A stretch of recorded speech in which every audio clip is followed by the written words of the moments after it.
Well, and you know what? Where I agree with you there too is like you kind of said it. Tuesday is going to be right against Cleveland, right? Say you go out and you win that, it's going to be a great turning point potentially. Yeah. Um, I mean, you pick up 4 in a row. You just beat the number 1 seed, and then guys, that would only put you 4.5 games out of first. And I know the 1 seed's not everything, and Cleveland's kind of coming back down to earth, like you said, Franco. Like 4.5 games with, I believe, Mm. if I'm not mistaken, another matchup waiting for Cleveland at post All-Star break. Say you win that, that's mind you, beat Cleveland twice is a tough task, but really it's 3.5 games to make up in between there if you can handle business. Justin, I know you're checking me. Am I Yeah. correct on that? Well, I'm not checking you to make sure you're to prove you're wrong. No, I But know, but I don't yeah. think we play them again. I'm not seeing them on the Okay, we don't. schedule. Unless Alicia effed up on the schedule. No, I don't think we I don't think we played them. I don't think we play them again. Okay, Oh so yeah, we do the 28th. That's my fault. okay, The okay. 28th. At Shame the on end of the you. month. It's okay Yeah. though. Calling out your girlfriend and then being wrong. Girlfriend's always right, Justin. Look at her. But no, like if you can make up, you win those 2 games, you're only 3.5 games back. You need to make up, right? And that's very within the realm of possibility. So I mean, again, it's Tuesday. I'm with you, Franco, right, on both factors that you said, right? Like much needed win. Right? You woke up, you got punched in the mouth on the road against Philly. Maxi dancing, Yabusele flexing, really like chest. yeah, like you really down in the dumps, and they came back. Missoula said it in his post-game presser. They wanted it. They did everything they needed to do to get the win. So, and then on this, the second factor of, listen, it's been a rough 2-month stretch, and you're still in striking distance of that 1 seed, or at least making up some ground in that 1 seed. So, it very, very, very important stretch here. Moving forward against starting really this last handful of games before the All-Star break, but it starts Tuesday. This is really when you ask me if you want to make momentum. This was really the first game to actually make some momentum. This is becoming an exciting stretch for the Celtics. I mean, look at the schedule right now. First of all, we slaughter the Bulls by 22 points, and that the Bulls they make a perplexing move, of course, tonight. We might get to that later. But the Chicago Bulls, they fall by 22 points to the Boston Celtics. Kristaps Porzingis, that's a part of his slew of awesome games played in a row. He scores 34 points. That's arguably his best game of the entire season, and really the team's one of the better games of the entire team, or the entire season the team played.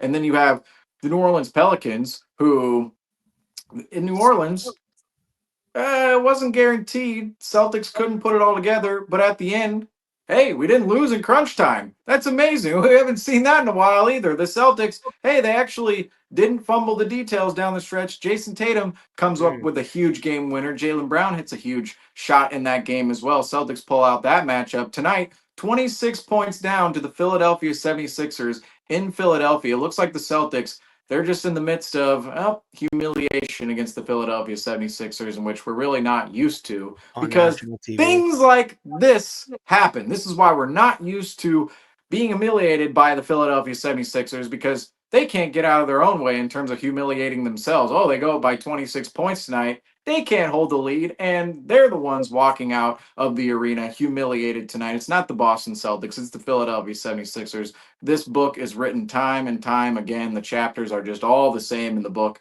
of the Sixers and the Celtics. It's the Celtics coming out on top every single time. But after this little 3-game winning streak, in which we said literally 4 days ago, this should be a 3-game winning streak. After that Bulls game, okay, we have New Orleans. Okay, New Orleans and Philadelphia. They're terrible against 500 or better teams. They're absolutely horrendous. We should be able to go into their homes and win both of these games. The Celtics do it in not dominant fashion, but they do it in a fashion in which proves to us they're still a team to beat by, number one, down the stretch in New Orleans. They pull out that game. And then tonight, they come back and they still have to play down the stretch and in crunch time and pull that game out. So 2 games in a row where the Celtics don't do it in a pretty manner, in a beautiful manner, yet at the same time they pull out both of these wins in manners in which we're not used to seeing from the last month. And then moving ahead, You guys already mentioned the standings, how the Celtics are still in striking distance of the number 1 seed.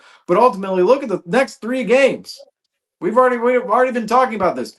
Cleveland, Dallas, who just made we'll get to that again. I'm pretty sure everybody's heard about that one by now, unless you're living under a rock. Damn, Maxi Kleber's out of there. Yeah, and Markieff Morris. I mean, that Markieff Morris, I don't know how you can get rid of him. Can we get Marcus Morris on a team? I mean, with Celtics 15th roster spot, just saying. But anyway, then you go to New York. Those are 3 straight games now, the Celtics. Yeah. If they perform in all these games, right? I'm not sitting here expecting an extension of this winning streak and going, 6 straight games.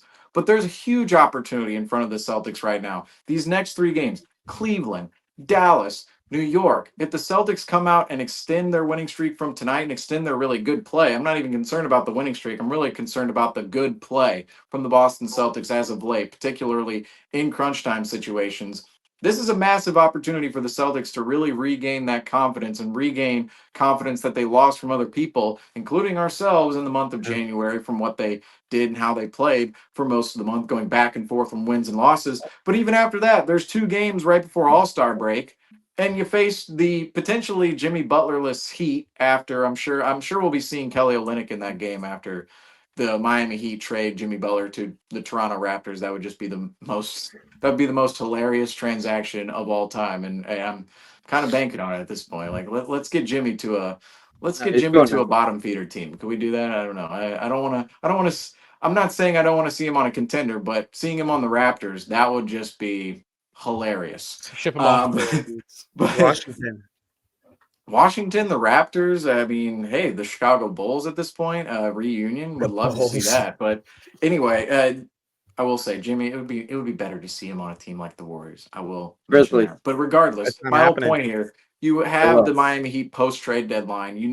We really have no idea what the Miami Heat are going to look like for that game. But then you have the San Antonio Spurs on the schedule. That who now, of course, have Wemby. That matchup against Wemby is always fun. Celtics played him twice last year. It's always fun against Wemby. But now, De'Aaron Fox potentially going to be playing in that game for the San Antonio Spurs as well. And that's the last game before All-Star break. So the next 5 games going into All-Star break, I know Rob, you said, they're probably not going to turn it up and turn it on until after All-Star break. But there's still a massive opportunity in front of the Celtics right now to really regain their footing. I don't expect them to win every single game out of the next 5. But if they go 4-1, that would be nice against the Cavs, the Mavericks, the Knicks, the Heat, and the Spurs. All of these games include quality opponents for the Boston Celtics in which they can go out, grab good wins, and grab good confidence wins going into All-Star break so that they can actually make that turnaround once they come out of All-Star break and really want to turn on the Jets. I would be concerned if the Celtics go into All-Star break kind of where we've been as of late, just because when is the moment in which they're going to really turn it on? If they haven't turned it on going into All-Star break, what's to say they're actually going to turn it on after All-Star break? But regardless, we just saw this 3-game winning streak. We're coming off of it now tonight, and there's still 5 games left until All-Star break where the Celtics can really go on a run here, really prove themselves. And I think that this next week and a half, this could be the spark that really ignites the Celtics machine going ahead into the future, all the way running to June for a back-to-back title. I know it sounds crazy after the month we just had, but that's where this team is still at, and that's what they can still achieve. Well, I'll say this too real quick, Justin. If there's any thought about this team not wanting to get up because these games are meaningless, right, in January and in December, well, you got Cleveland, who's the 1 seed. You got the finals rematch, and then you have the 3 seed New York Knicks this week. Don't say finals rematch. There's like no players left on that team anymore. But I agree. I mean, three teams that you should wake up for, and come to play. So it's going to be a great test for these guys. 3 of the last 5 games are on the road. Cleveland's on the road. New York's on the road. Miami's on the road. Those are tough matchups on the road that the Celtics can really go out there and win, and then obviously take care of business against the finals rematch, the Mavericks and San Antonio at home, who, like we just mentioned, that matchup just got a whole lot more fun. I don't know where we're going to take this show, but just before we kind of get into the ins and outs of around the league and what the Celtics look like going forward, I do want to say specifically in this game, in that second half, the Celtics did a tremendous job at, I guess, waking up, and not just because they came back from down 26, but because they realized there was no Joel Embiid tonight for the Philadelphia 76ers. The Celtics were settling a lot in that first half. And once Jason Tatum and Kristaps Porzingis, Jaylen Brown started driving the basketball in that second half, I think it just opened up a huge opportunity for the Celtics. And also, we mentioned about Sam Hauser earlier on, knocking down some big shots late in that third quarter. I mean, it all started with the Celtics driving. And I talked about it earlier, the 76ers, the worst 2-point defending team in history. That's what they were talking about on the broadcast. In history, the worst 2-point field goal defending team. So all night long, the Celtics should have been attacking. I will admit, in the first half, there were some really good looks that the Celtics couldn't connect on. But overall, if we're going to credit something for the Celtics, to win, God bless you. Bless you, Franco. It was them waking up and driving the basketball to the paint. That should have been a thing all night for the Celtics. And I really don't think they would have been in such a huge hole if they had just done what they were supposed to do and attack the basket.